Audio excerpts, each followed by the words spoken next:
امام مالک رحمہ اللہ نے خبر دی، انہیں ابن شہاب نے، انہیں حمید بن عبد الرحمن نے، اور انہیں ابو ہریرہ رضی اللہ عنہ نے کہ رسول اللہ صلی اللہ علیہ وسلم نے فرمایا، جس نے رمضان کی راتوں میں بیدار رہ کر نماز تراویح پڑھی ایمان اور ثواب کی نیت کے ساتھ، اس کے اگلے تمام گناہ معاف ہو جائیں گے۔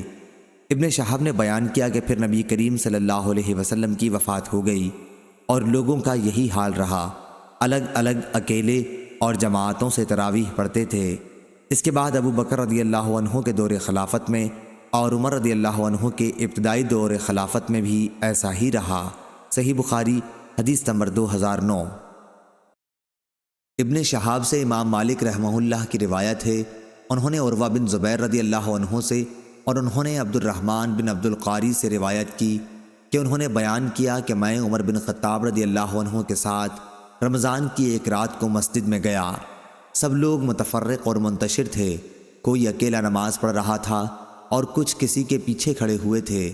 اس پر عمر رضی اللہ عنہ نے فرمایا، میرا خیال ہے کہ اگر میں تمام لوگوں کو ایک قاری کے پیچھے جمع کر دوں تو زیادہ اچھا ہوگا۔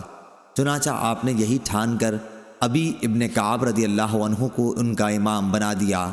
پھر ایک رات جو میں ان کے ساتھ نکلا تو دیکھا کہ لوگ اپنے امام کے پیچھے نماز تراویح پڑھ رہے ہیں۔ حضرت نے فرمایا، یہ نیا طریقہ بہتر اور مناسب ہے، اور رات کا وہ حصہ جس میں یہ لوگ سو جاتے ہیں اس حصے سے بہتر اور افضل ہے جس میں یہ نماز پڑھتے ہیں۔ آپ کی مراد رات کے آخری حصے کی فضیلت سے تھی، کیونکہ لوگ یہ نماز رات کے شروع ہی میں پڑھ لیتے تھے۔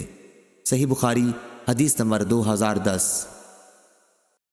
امام مالک نے بیان کیا، ان سے ابن شہاب نے، ان سے عروہ بن زبیر رضی اللہ عنہ نے، اور ان سے نبی کریم صلی اللہ علیہ وسلم کی زوجہ مطہرہ حضرت عائشہ رضی اللہ عنہا نے کہ نبی کریم صلی اللہ علیہ وسلم نے ایک بار نماز تراویح پڑھی اور یہ رمضان میں ہوا تھا۔ صحیح بخاری حدیث نمبر 2011۔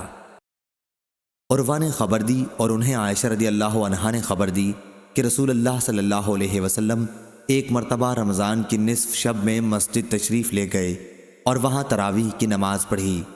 کچھ صحابہ رضی اللہ عنہم بھی آپ صلی اللہ علیہ وسلم کے ساتھ نماز میں شریک ہو گئے۔ صبح ہوئی تو انہوں نے اس کا چرچا کیا، چنانچہ دوسری رات میں لوگ پہلے سے بھی زیادہ جمع ہو گئے اور آپ صلی اللہ علیہ وسلم کے ساتھ نماز پڑھی۔ دوسری صبح کو اور زیادہ چرچا ہوا اور تیسری رات اس سے بھی زیادہ لوگ جمع ہو گئے۔ آپ نے اس رات بھی نماز پڑھی اور لوگوں نے آپ کی اقتدا کی۔ چوتھی رات کو یہ عالم تھا کہ مسجد میں نماز پڑھنے آنے والوں کے لیے جگہ بھی باقی نہیں رہی تھی، لیکن اس رات آپ صلی اللہ علیہ وسلم برآمد ہی نہیں ہوئے، بلکہ صبح کی نماز کے لیے باہر تشریف لائے۔ جب نماز پڑھ لی تو لوگوں کی طرف متوجہ ہو کر شہادت کے بعد فرمایا، اما بعد، تمہارے یہاں جمع ہونے کا مجھے علم تھا، لیکن مجھے خوف اس کا ہوا کہ کہیں یہ نماز تم پر فرض نہ کر دی جائے اور پھر تم اس کی ادائیگی سے عاجز ہو جاؤ۔ چنانچہ جب نبی کریم صلی اللہ علیہ وسلم کی وفات ہوئی تو یہی کیفیت قائم رہی۔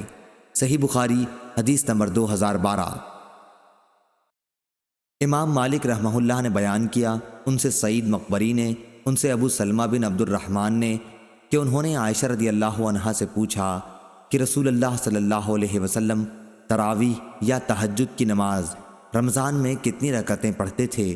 تو انہوں نے بتلایا کہ رمضان ہو یا کوئی اور مہینہ، آپ صلی اللہ علیہ وسلم 11 رکعتوں سے زیادہ نہیں پڑھتے تھے۔ آپ صلی اللہ علیہ وسلم پہلی 4 رکعت پڑھتے، تم ان کے حسن و خوبی اور طول کا حال نہ پوچھو، پھر 4 رکعت پڑھتے، ان کے بھی حسن و خوبی اور طول کا حال نہ پوچھو، آخر میں 3 رکعت وتر پڑھتے تھے۔ میں نے ایک بار پوچھا، یا رسول اللہ صلی اللہ علیہ وسلم، کیا آپ وتر پڑھنے سے پہلے سو جاتے ہیں؟ تو آپ نے فرمایا، عائشہ میری آنکھیں سوتی ہیں لیکن میرا دل نہیں سوتا۔ صحیح بخاری حدیث نمبر 2013۔